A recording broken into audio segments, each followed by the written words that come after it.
This page provides a glossary of plant morphology. Botanists and other biologists who study plant morphology use a number of different terms to describe plant organs and parts that can be observed with the human eye using no more than a handheld magnifying lens. These terms are used to identify and classify plants. This page is provided to help in understanding the numerous other pages describing plants by their various taxa. The accompanying page, Plant Morphology, provides an overview of the science of studying the external form of plants. There is also an alphabetical list, a glossary of botanical terms, while this page deals with botanical terms in a systematic manner, with some illustrations. The internal structure is dealt with in plant anatomy, and function in plant physiology. Primarily, these are terms that deal with the vascular plants, particularly the flowering plants. In contrast, the non-vascular plants, with their different evolutionary background, tend to have their own particular terminology. Although plant morphology is integrated with plant anatomy,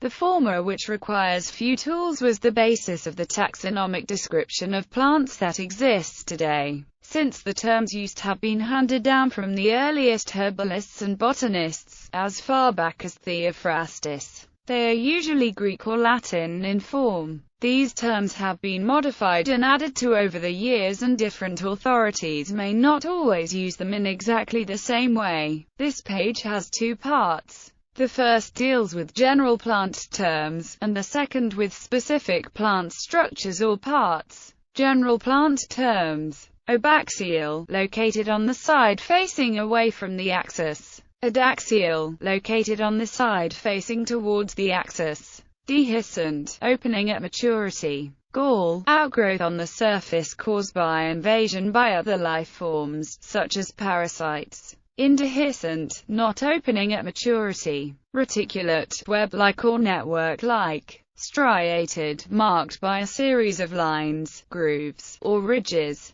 Tessellate, marked by a pattern of polygons, usually rectangles. Wing, any flat surface structure emerging from the side or summit of an organ. Seeds, stems. Plant habit. Plant habit refers to the overall shape of a plant. It has a number of components such as stem length and development, branching pattern, and texture. While many plants fit easily into some main categories, such as grasses, vines, shrubs or trees, others can be more difficult to categorize. The habit of a plant provides important information about its ecology, that is, how it has adapted to its environment. Each habit indicates a different adaptive ecological strategy. Habit is also associated with the development of the plant and may change as the plant grows, more properly called its growth habit. In addition to shape, habit indicates its structure, for instance whether herbaceous or woody. Each plant commences its growth as a herbaceous plant, while woody plants will gradually acquire woody tissues which provide strength and protection for the vascular system. While woody plants tend to be tall and relatively long-lived, herbaceous plants are shorter and seasonal,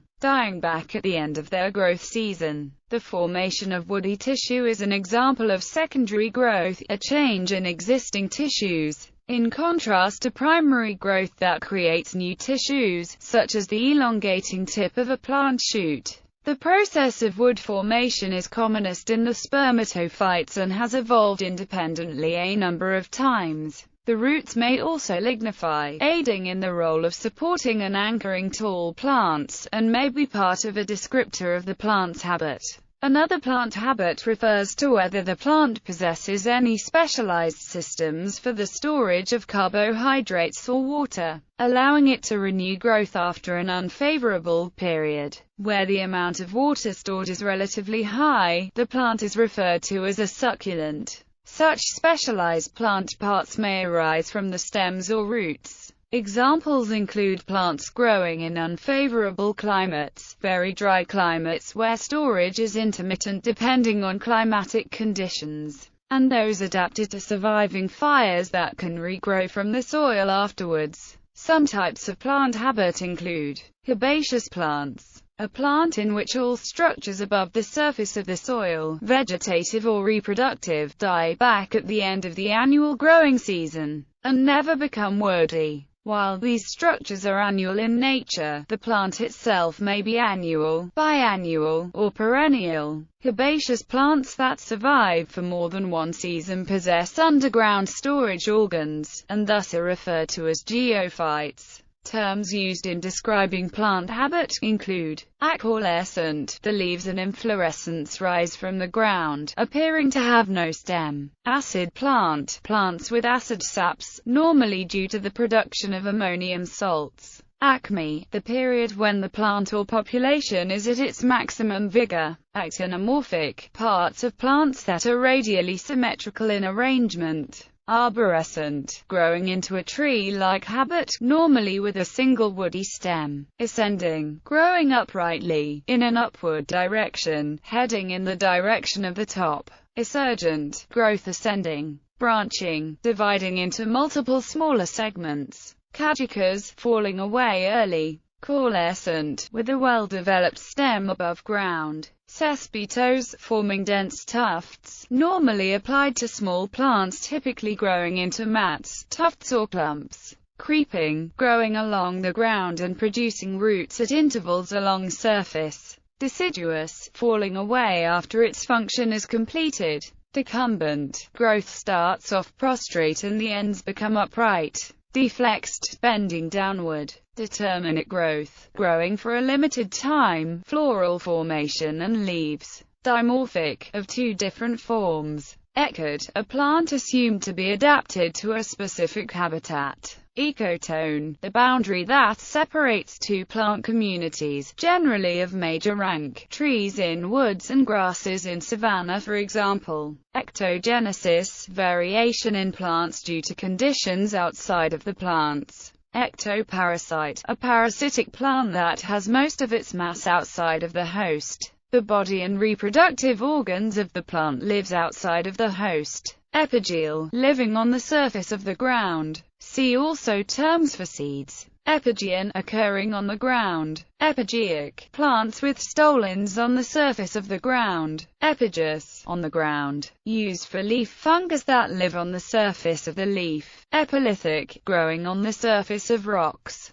Epiploidal, growing on the bark of trees. Epiploidic, an organism that grows on the bark of trees. Epiphyllous, growing on the leaves. For example, Helwingia japonica has epiphyllous flowers. Epiphyte, growing on another organism but not parasitic, not growing on the ground. Epiphytic, having the nature of an epiphyte. Equinoctial, a plant that has flowers that open and close at definite times during the day. Erect, having an essentially upright vertical habit or position. Escape, plant originally under cultivation that has become wild garden plant growing in natural areas. Evergreen, remaining green in the winter or during the normal dormancy period for other plants. Eupotamus, living in rivers and streams. Euryhaline, normally living in salt water, but tolerant of variable salinity rates. Eurythermouse, tolerant of a wide range of temperature.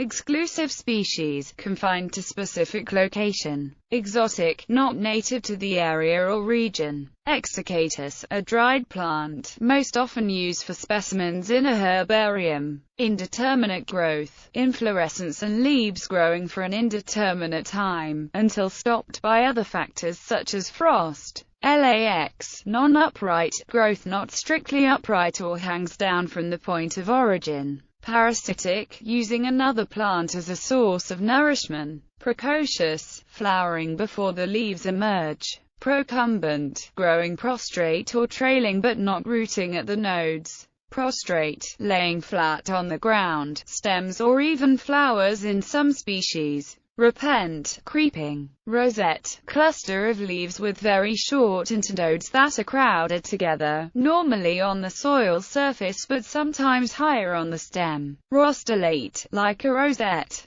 Rossulate, arranged into a rosette. runner, an elongated, slender branch that roots at the nodes or tip. Stolon, a branch that forms near the base of the plant and grows horizontally and roots and produces new plants at the nodes or apex. Stoloniferous plants produce stolons. Semi-erect, not growing perfectly straight. Suffrutescent, somewhat shrubby, or shrubby at the base. Upright, growing upward. Virgate, wand-like, slender erect growing stem with many leaves or very short branches. Woody, forming secondary growth laterally around the plant so as to form wood. Duration of individual plant lives are described using these terms. Annual, plants that live, reproduce and die in one growing season. Biennial, plants that need 2 growing seasons to complete their life cycle. Normally vegetative growth the first year and flowering the second year. Herbs, see herbaceous.